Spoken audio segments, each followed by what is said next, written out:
Featured in this build, we're going to be installing our newest product. It's a tank relocation kit for the 1973 to 87 Chevy C10s. We work with Tanks Inc. to work out the details of this. We're using their tank and filler neck and all of our bracketry to make us work in your truck. In front of me I have cross member number 6426 used on 73 to 87 GM square body trucks. As you know, the frames on these trucks are quite flimsy, so we have this nice reinforcement that goes just ahead of the rear bumper. It's heavy duty, yet lightweight, fits awesome, all the hardware is included, ready to roll, nice addition to your C10. This is also an integral part of the 6428 fuel tank relocation kit.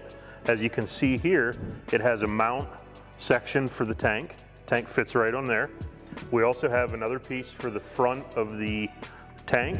The 6428 kit also comes with the proper Tanks Inc. tank to fit properly on your square body truck.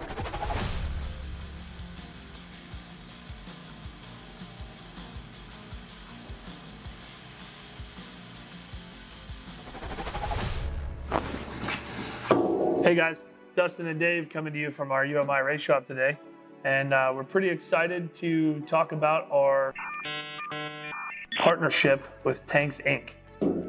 So we've used a couple of Tanks Inc. tanks in a couple of previous builds, and the quality and the finish and everything and the fitment is spot on. So we decided to pair up with them and work on a tank relocation kit for the 73 to 87 GM and Chevy C10. Our 4-link setup will also have the option of a tank relocation kit. Comes with the filler neck and a couple other bits and pieces, Dave. So we come up with a specific matching filler neck, which works real well under the C10.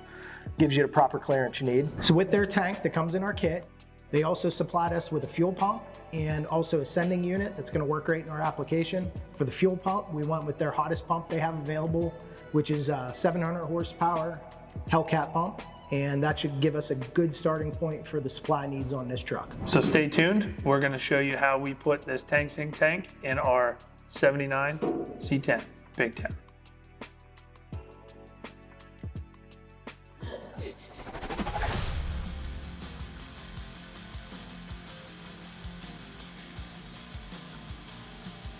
So in our tank relocation, we also add a couple special features like isolators for the tank to keep the noise down and vibration, some CNC bent tank straps, along with the tank strap isolator that wraps around the tank as well. Now that we've got the Tanks Inc. tank installed in our C10 fuel tank relocation kit, we're going to start installing some of the guts.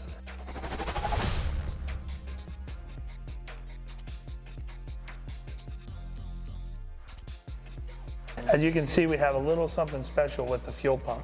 What are we using this one for, Dave? Yep, so I wanted to run 8 AN lines on this specific application because we're gonna need an awful lot of fuel. We went with the Phytech pump unit that we had laying around, which is gonna give us 8 AN fittings to attach to. That's gonna make the install a lot cleaner. As you can see, Dave just being ever so intricate here. And you can tell he's old because he dabs that goo on there like he's playing bingo.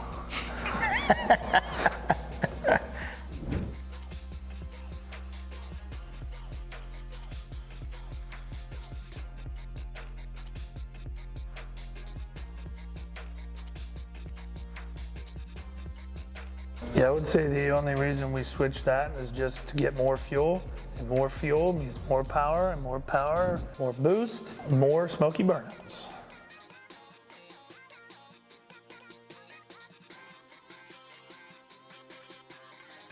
And there you have it. Looks great and ready to get plumbed and wired.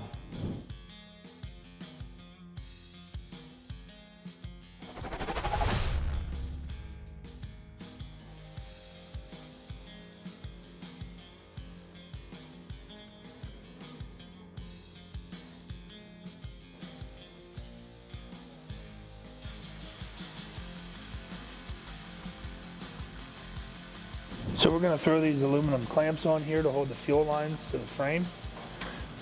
We're gonna modify them a little bit, mill these out a little bit so we can get a bolt to go through the frame, because we're gonna run this all the way up through and we want it tucked real nice. So let's go on a side quest.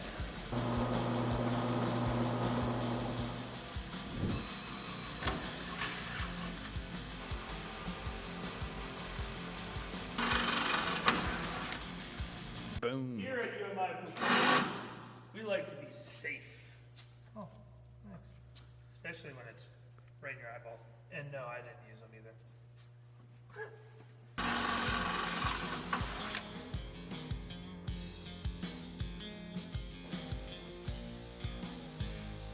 If you've seen the power plant that's going in here, going to do a little bit of a battery relocation. We don't have a fuel tank underneath the passenger side anymore, so lots of room for a battery.